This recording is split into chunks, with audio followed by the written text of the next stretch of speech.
Quand on va chercher des grévistes à la maison par les forces de l'ordre et qu'on les oblige à aller travailler, c'est une remise en cause des droits de grève. Et je le redis, puisque j'entends beaucoup de ministres, même le président du MEDEF qui dit il y a à peine 100 grévistes dans les raffineries, quand il n'y a que 100 grévistes, on doit bien trouver des non-grévistes pour faire le boulot. C'est donc un mensonge. Cette grève, elle est populaire, majoritaire, et puis on veut remettre en cause le droit de grève. Mais vous dites 10% et c'est pas négociable? On dit 10% d'augmentation? Je vais vous détailler ça. On dit 7% qui correspond à l'inflation et 3% qui correspond au partage des richesses. Vous voyez, le PDG s'est augmenté de 52% lui. Donc on n'est pas très gourmand, j'allais dire. Vous demandez donc 7% plus 3%. Si tout à l'heure le patron de Total vous appelle en vous disant bon ok on discute sur cette base, vous arrêtez tout, vous suspendez tout le mouvement. C'est ce que demandent les grévistes. Et vous allez continuer jusqu'à quand sinon? C'est pas moi qui travaille dans les raffineries, vous savez. Ils vont continuer jusqu'à quand? Ils votent tous les jours, chaque équipe, chaque quart, comme ils disent. Voilà, pour l'instant, il n'y a pas de solution, puisqu'il n'y a pas de perspective de réouvrir une négociation. Et je trouve même que, et vous les avez entendus, que les ministres... hommes et femmes qui s'occupent de ce dossier sont plutôt dans la provocation et l'arrogance, l'invective même, plutôt que dans une volonté de discuter, de négocier. À l'heure où on se parle, Philippe Martinez, il n'y a aucune négociation entre la CGT et Total? Rien? À moins qu'il s'est passé quelque chose cette nuit, je ne suis pas au courant.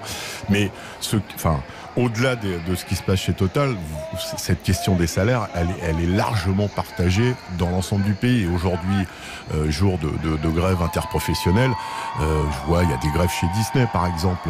Il y a des grèves dans la grande distribution. On a entendu tout à l'heure des salariés, à la fois du public, du privé, qui tous nous disent, qui ont décidé de faire grève aujourd'hui, et qui nous disent, nous, ce qu'on demande, c'est une vraie augmentation de salaire, 300, 400 euros. 400 euros, c'est d'ailleurs un chiffre qui revient, quel que soit le salaire. Que ce soit 1600 euros de salaire aujourd'hui ou 2000 euros, les gens demandent 400 euros de salaire en plus. C'est ce que vous demandez aujourd'hui, vous? Nous, on demande premièrement à relever le plancher. Le plancher, c'est le SMIC. On demande un SMIC à 2000 euros, ce qui correspond aujourd'hui à une augmentation de 300 euros. Mais il a déjà augmenté le SMIC 3 fois depuis le début de l'année 2022. Vous croisez des gens dans la rue, apparemment... malgré l'augmentation du SMIC, les fins de mois restent difficiles. Donc il faut une autre augmentation et le SMIC n'a pas augmenté suffisamment. Ça, c'est la première chose. Et puis après, on demande ce qu'on appelle l'échelle mobile des salaires, c'est-à-dire que quand on relève le plancher, on relève tous les étages en fonction de l'inflation. Évidemment, on ne s'occupe pas que des smicards. Il faut qu'à tous les niveaux, il y ait une augmentation. Mais ça suppose quoi? Une grande table ronde? Ça aurait pu se faire au mois de juillet dans la loi sur le pouvoir d'achat. Le gouvernement a refusé. Il a raté le coche. Malgré nos avertissements, il n'a pas voulu augmenter le SMIC parce que le président de la République considère que les salaires, c'est pas important. On préfère donner des primes. Certes, les primes, ça met du beurre dans les épinards, mais c'est one shot, comme on dit. Et puis, vous voyez bien la moyenne. Malgré qu'on ait triplé la prime dite Macron, pour l'instant, la moyenne dans les entreprises, ça reste 500 euros.